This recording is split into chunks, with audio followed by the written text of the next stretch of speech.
Haryana ADA 2025 जो आज hearing थी, यानी 18 नवंबर को जो हियरिंग थी, अब उसकी डेट बदलकर 4 फरवरी कर दी गई। बहुत सारे बच्चों को अब इस बात का डाउट है कि ये एग्जाम कब तक होगा। देखो, एग्जाम जो है, हरियाणा एडीए का जो एग्जाम है वो अब ठंडे बस्ते में जा चुका है। अब ये भर्ती कब आएगी इसके ऊपर कुछ नहीं कहा जा सकता, लेकिन आप सभी को अभी क्या करना है वो सबसे बड़ी बात है। लेकिन जिस तरीके से आपके यहां सिलेबस दे रखा है, जीएस का सिलेबस, और उसके साथ साथ आपको दोनों सब्जेक्ट को मेंटेन करके पढ़ना पड़ेगा। जीएस को भी पढ़ना पड़ेगा और लॉ को भी पढ़ना पड़ेगा। इन केस अगर मान लीजिए एडीए की जो भर्ती है अभी वो नहीं होती है, उसके बैकग्राउंड में अगर एचसीएस जुडिशरी की भर्ती आ जाती है तो आपको लॉ काम आएगा। और जो जीएस का पोर्शन है वो आपको एचसीएस जुडिशरी में भी कुछ क्वेश्चंस तो देखने को मिलते हैं, तो वहां भी आप अच्छे से कवर कर पाओगे। लेकिन सबसे बड़ी जो बात है वो है एडीए के एग्जाम में जीएस का सिलेबस। और वो जो जीएस का सिलेबस है, आपने एचपीएससी के एग्जाम्स को देख लिया होगा, बहुत डेप्थ में जाकर पूछ रहे हैं। उस डेप्थ को आपको समझना होगा कि कहां से, किस पॉइंट से पर्टिकुलर सवाल पूछे जाने लगे।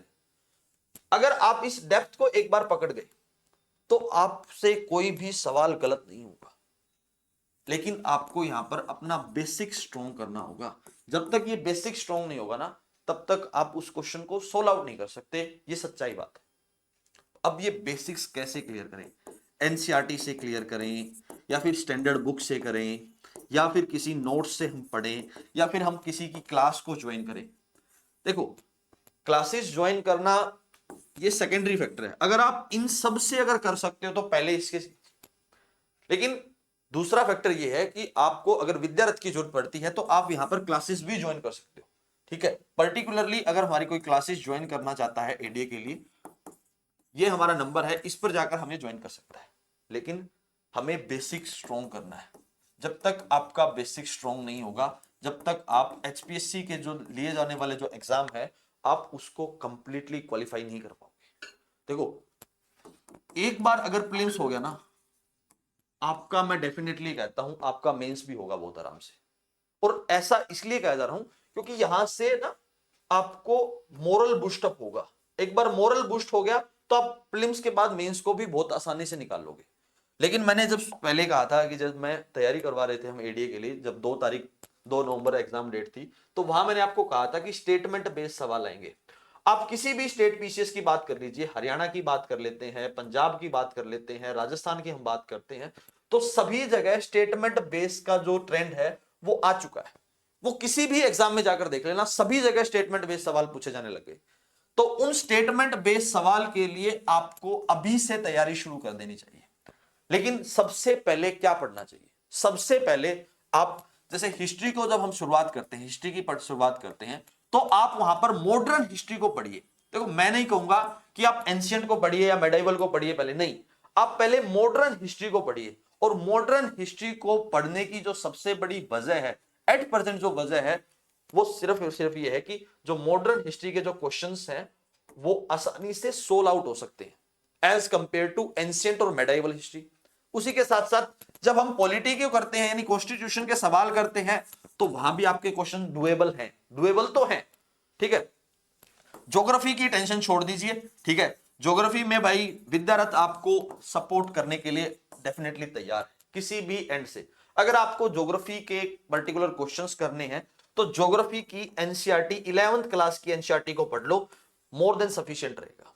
इकोनॉमिक्स, देखो इकोनॉमिक्स में आपको कुछ पर्टिकुलर कंसेप्ट समझने होंगे। ठीक है, उन कंसेप्ट को कर लीजिए, इकोनॉमिक्स के सवाल लगभग लगभग सोल्व हो जाएंगे। लेकिन रही बात करंट अफेयर, अब करंट अफेयर के लिए क्या करें? करंट अफेयर के लिए भाई विद्यारथ एक सॉल्यूशन लेकर आएगा आपके लिए जल्दी। लेकिन उसके लिए एक बार एग्जाम की डेट अनाउंसमेंट हो जाए तो उसके बाद करंट अफेयर का पर्टिकुलर जो पोर्शन है विद्यारथ यूट्यूब पर भी करवाएगा, और जो दूसरी क्लासेस हमारी चलती है वहां पर तो करवाएगा। ठीक है, इसके साथ साथ अब बात रहती है कि मैथ और रीजनिंग। देखो, मैंने कहा था कि 20 सवाल आने चाहिए मैथ और रीजनिंग के, 16 सवाल आए हुए थे।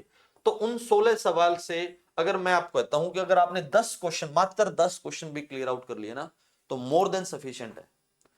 अब ये तो है पर्टिकुलर जीएस का सिलेबस, लेकिन इसके साथ साथ आपको लॉ की स्टडी भी करनी है, क्योंकि एट द एंड मेंस में तो आपको लो ही लिखना है ना। अगर आप एचसीएस जुडिशरी में प्रिपेयर कर रहे हो तो वहां भी आपको मेंस लिखना पड़ेगा, तो लो भी साथ के साथ प्रिपेयर करते रहिए। लेकिन मैं एक बात कहता हूं, जीएस को स्किप मत कीजिए। जब आप जीएस को स्किप कर दोगे तो आपको बहुत सारी परेशानियों का सामना करना पड़ेगा। आप यूपी के अंदर जाकर देखिए, यूपी का जो जुडिशरी का एग्जाम होता है ना, वहां पर जीएस आता है, इवन प्रीलिम्स और मेंस दोनों में आता है।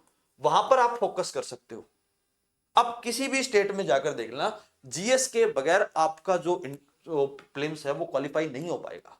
मान लीजिए जैसे हम हरियाणा की ही बात करते हैं, हरियाणा का जो एडीए का एग्जाम है, अगर आपके यहाँ 50-50 भी हो जाता है, ठीक है, 50 में लो 50 में जीएस, आप 50 में से 50 अगर लो में ले सकते हो तो वहां पर भी आपको 10 एटलीस्ट 10 मार्क्स की जरूरत तो आपको जीएस में फिर भी पड़ेगी।